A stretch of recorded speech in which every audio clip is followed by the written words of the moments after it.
বাড়ছে ঋতব্রত তৃণমূল। 21শে জুলাই প্রথম রাজনৈতিক কর্মসূচি। মেয়র রোডে গান্ধী মূর্তির কাছে মিলেছে সমাবেশের অনুমতি, দাবি ঋতব্রত বন্দ্যোপাধ্যায়। প্রথম কর্মসূচি হচ্ছে 21শে জুলাই। আমরা পারমিশন পেয়েছি, আমরা গান্ধী মূর্তিতে, মেয়র রোডের ওখানে, গান্ধী মূর্তির ওখানে আমরা সমাবেশ করব।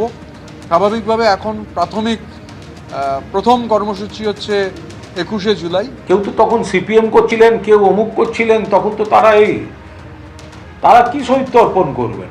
শহীদ তর্পণ মমতা বন্দ্যোপাধ্যায় সারা ভারতকে নজির দেখিয়েছেন, যেটা কোনো আন্দোলনে যদি কেউ শহীদ হন সেই পরিবারের পাশে দাঁড়ানো এবং প্রত্যেক বছর শহীদ স্মৃতি তর্পণ ধারাবাহিকভাবে পালন করে যাওয়া, এটা তো মমতা বন্দ্যোপাধ্যায় দেখিয়েছেন। কারা আজকে এসব করতে চাইছেন? হুগলির আরামবাগের প্রাক্তন পঞ্চায়েত প্রধান এবার গ্রেফতার। তার বিরুদ্ধে অভিযোগ অশান্তি, একই সঙ্গে মারধরের ঘটনা ঘটানোর অভিযোগ, আগ্নেয়াস্ত্র দেখিয়ে ভয় দেখানোর অভিযোগ রয়েছে তার বিরুদ্ধে।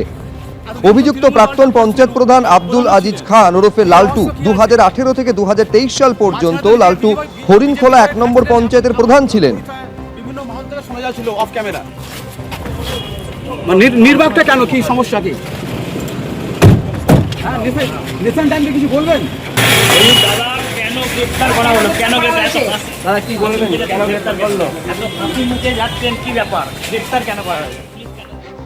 দক্ষিণ 24 পরগনার ফলতায় কাটমানির টাকা ফেরালেন তৃণমূল নেতা। প্রায় 8.5 লক্ষ টাকা ফেরত দিলেন জাহাঙ্গীরের অনুগামী। স্ত্রী ও আত্মীয়দের মাধ্যমে টাকা ফেরালেন পলাতক তৃণমূল নেতা। মাথা পিছু 60,000 টাকা করে নেওয়ার অভিযোগ সামনে এসেছিল। স্ত্রী ও অনুগামীদের মাধ্যমে সেই টাকা ফেরত দিলেন পলাতক তৃণমূল অঞ্চল সভাপতি। বেশ কিছুদিন ধরেই এলাকা ছাড়া ওই তৃণমূল নেতা, এমনটা দাবি পুলিশের। আবাসে ঘর পাইয়ে দেওয়ার নামে 20,000 থেকে 60,000 টাকা করে নেওয়া হয় বলে অভিযোগ তৃণমূল নেতার বিরুদ্ধে।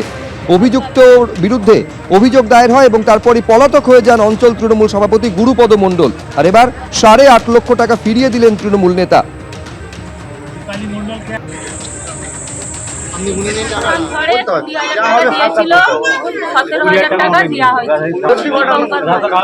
আপনি টাকা ফিরে পেয়েছেন? না, 20,000 টাকার মধ্যে 3,000 টাকা আমি নিয়েছি, 17,000 টাকা ওকে 1,20,000 টাকা দিয়েছিল। 1,20,000 মধ্যে 1 লাখ পেয়েছি। 20,000 টাকা গুরুপদ মণ্ডলের বাড়িতে পৌঁছে দিতে হয়েছিল, কাটমানি টাকা। আচ্ছা, তার জন্য আমাদের বাড়িতেও অশান্তি করেছিল যে টাকা তোমাকে দিতেই হবে, না দিলে কিন্তু তোমাদের বাড়ির অবস্থা খুবই খারাপ। তার জন্য আমার স্বামী বাড়ি থেকে, গুরুপদ বাড়ি থেকে দিয়ে এলো 20,000 টাকা। এবার 1 লাখ টাকা আমাদের পেয়েছি। আর জানো, এই সরকার, বিজেপি সরকার যেন আমাদের পাশে বনংলা গ্রামে এই বুথে যেন থাকে, যতদিন বাঁচবো যেন এই বুথে যেন আমাদের বনংলা গ্রামে যেন বাসিন্দার হয়ে আমরা যেন থাকতে পারি শান্তিতে। ও আমার স্বামী আমার নিজের ছেলের কারখানা পর্যন্ত বন্ধ করে দিতে যাচ্ছিল, তালা মেরে দিচ্ছিল, বলে যতদিন তৃণমূল প্রার্থী থাকবে ততদিন তোমার কারখানা খুলতে দেবো না।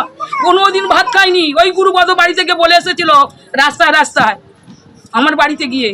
অঞ্চলের সভাপতি ছিলেন এবং উনি গ্রামে শুধু আমফানের শুধু টাকা নয়, আবাস যোজনারও টাকা বিভিন্নভাবে লুট করেছে।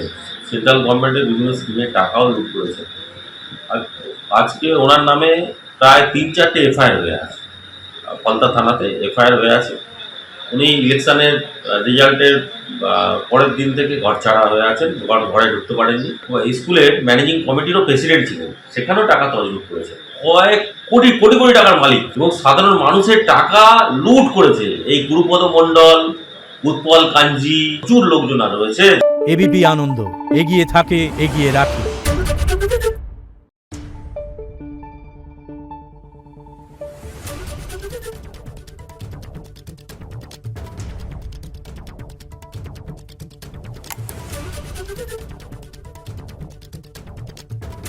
Thank you.